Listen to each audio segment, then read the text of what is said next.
Welcome back to the Desert Workshop. First of all, I'd like to congratulate Sean and Jorge on their wedding. And this is one of the projects that I was doing for it, so I didn't get a lot of videotape during that time. On my upcoming video, I'm going to show you a kit that you can put in your car and have it ready for when you may have a problem on the side of the road. Alright, so let's cover some of the things that you probably should have in your emergency kit on the side of the road. Now remember, this whole thing is for emergencies. This is not something you're going to use every day.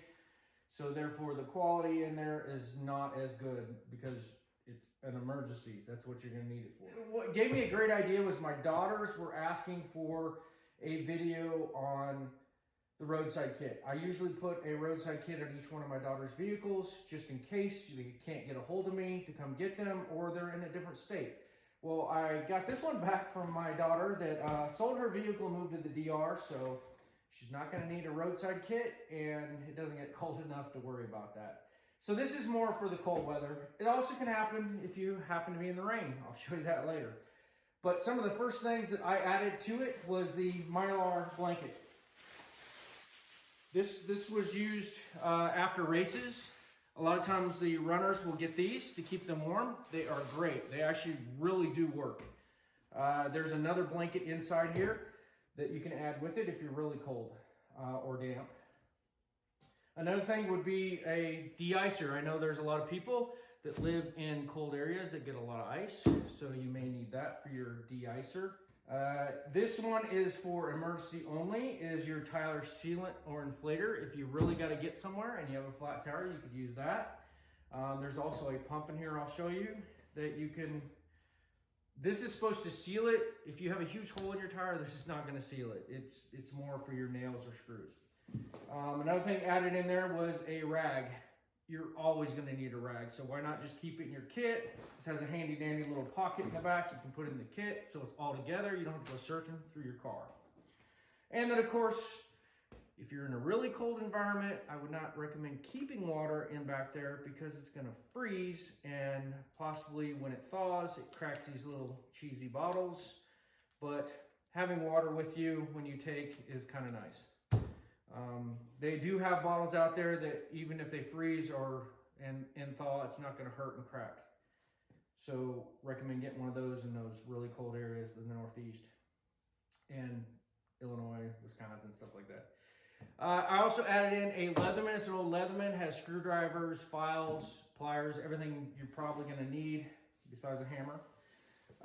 And then I added in a strap. This is just a ratchet strap, but in an emergency situation, you could possibly tow your vehicle out with it, depending on how big your vehicle is. My truck, probably not. My Mazda, yes. But you can double this up. I think this one is about 2,000 pounds.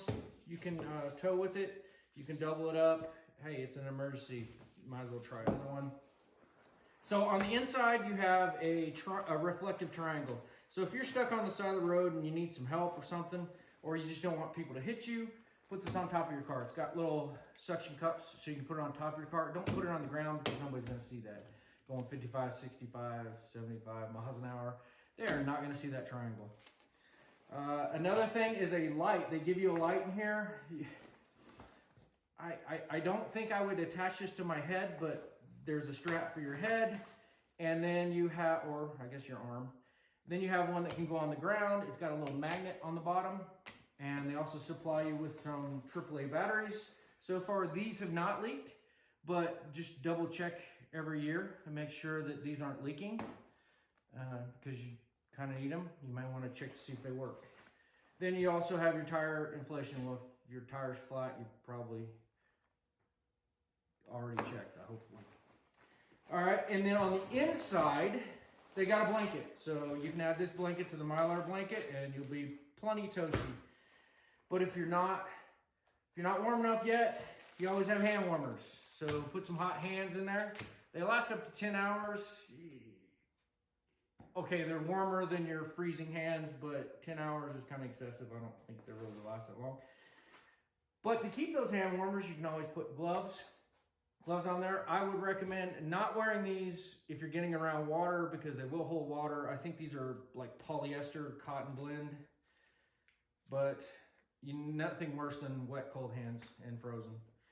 But the hand warmer should help. Then, of course, you got some, for sensitive skin, some baby wipes in case you need to clean up after you change your tire because your hands are all black.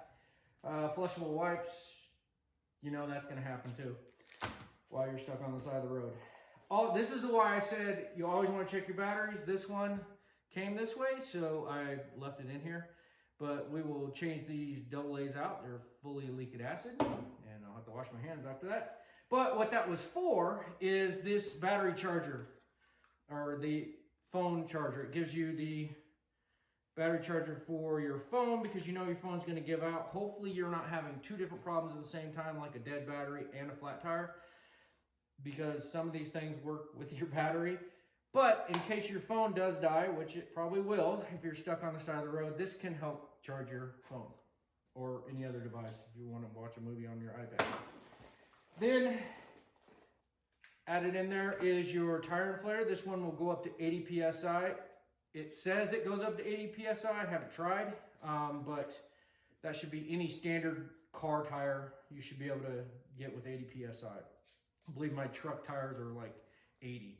So any car should be fine. It runs on a 10 amp fuse. Its rating is at 4.6 amps when it pulls full amount, which will plug into your battery. That's why I was saying hopefully you don't have a battery and a tire at the same time, because that could be a problem.